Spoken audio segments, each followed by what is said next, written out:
તો આ છે મીઠા પાણીનો દરિયો।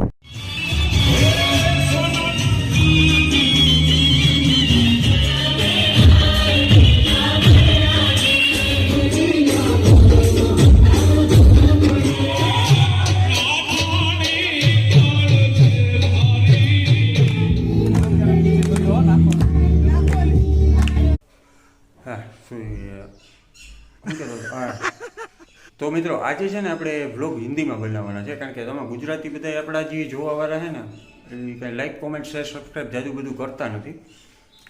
તો आज मैं हो गया हूँ तैयार। अच्छा આ મારો બાંગો ટૂટુ બાવા એન્ટી આવડતું હોય પછી જાજુ તમારે ઓલું કોમેન્ટ બમેન્ટ કરવી કે બરોબર બોલે કે નહીં। कैसा लगा मेरा मजाक? તો મિત્રો આપણે ઘરેથી નીકળી ગયા છે ને, જુનાગઢથી બહાર નીકળતા 10 કિલોમીટર જેટલું દૂર વંથલી ગામ આવે છે। તો આપણે અત્યારે વંથલી ગામ જે અહીંયા બગીચા, કેરીના બગીચા જે તમને ચારે બાજુ દેખે ને એ બધા કેરીના બગીચા છે। જોકે અહીંના હોય એને તો ખબર જ હોય કેરીના બગીચા છે।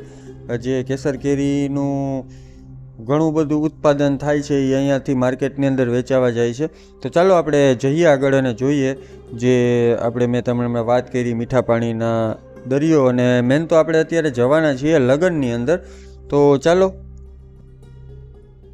તો અત્યારે આપણે પહોંચી ગયા છીએ બાટવા, જે બાટવા ગામ છે એનો ચોક છે ત્યાં, અને હમણાં જ આપણે થોડીક ક્ષણોમાં ઘેડ વિસ્તારની અંદર એન્ટર કરી જશું। તો મિત્રો આ જે ઘેડ વિસ્તાર છે, મેં તમને મીઠા પાણીના દરિયાની વાત કરી ને, તો અહીંયા જે બંને બાજુ રોડની બંને બાજુ જ્યાં સુધી તમારી નજર પહોંચે ને, જે ખેતર છે ને એ બધાની અંદર અહીંયા પાણી ભરેલું હોય છે, કારણ કે જુનાગઢની આજુબાજુ અને જે આ ગામ વિસ્તારની આજુબાજુના જે ગામડાઓ છે એનું બધું પાણી અહીંયા આવે છે અને અહીંયાથી પછી દરિયામાં સમાઈ જાય છે। તો એનો પણ એક વિડીયો મારી પાસે અત્યારે તો ખાલી છે, એનો પણ એક વિડીયો ચોમાસાનો મારી પાસે છે, તો એ પણ હું તમને હમણાં બતાવું। તો મિત્રો આ મેં તમને હમણાં વાત કરી ને કે મારી પાસે એક વિડીયો છે, તો જો આ જે આખો છે ને રસ્તો, અત્યારે આપણે જે રસ્તા ઉપર જઈએ છીએ ને આ એ જ રસ્તો છે। તો તમે જોઈ શકો તો તમારી જ્યાં સુધી નજર પહોંચશે ને ત્યાં સુધી પાણી જ પાણી દેખાશે।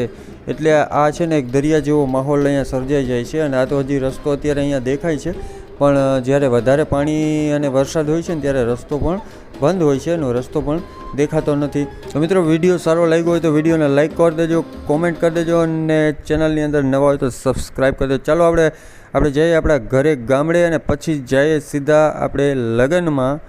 તો મેન તો આપણે અત્યારે જવાના છીએ અહીંયા જે કામ માટે આવ્યા એ લગ્ન કરવા માટે આવ્યા છીએ। તો ચાલો આપણે જઈએ લગ્નમાં, અને મારા ગામની અંદર આ પહોંચી ગયા છીએ। તો હવે આપણે અહીંયાથી સીધા જશું લગ્નની અંદર। તો ચાલો મળીએ આપણે હવે લગ્નના દાંડિયા નાઇટ્સની અંદર।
5 દિવસ પતી ગયા, ફૂલ રમી લીધું. હવે આયુષને હું 2 જણા સુઈ જાય. આવલા હું નામ બોલો, સૌરભ ભેગો આવે ને હું નામ પિયુષ. હા અમારો પિયુષ છે, પિયુષ જોશી, સૌરભ જોશીનો ભાઈ. પછી ઓલો એના ભેગો ઓલો ટાપરી હોય ગોલું નહીં, બીજું કંઈક નામ છે. તમને યાદ હોય તો કોમેન્ટ કરી દો, નાખજો. ચાલો હવે અત્યારે જય શ્રી કૃષ્ણ, બાય બાય, ટાટા. મળીએ આપણે નવા બ્લોગની અંદર.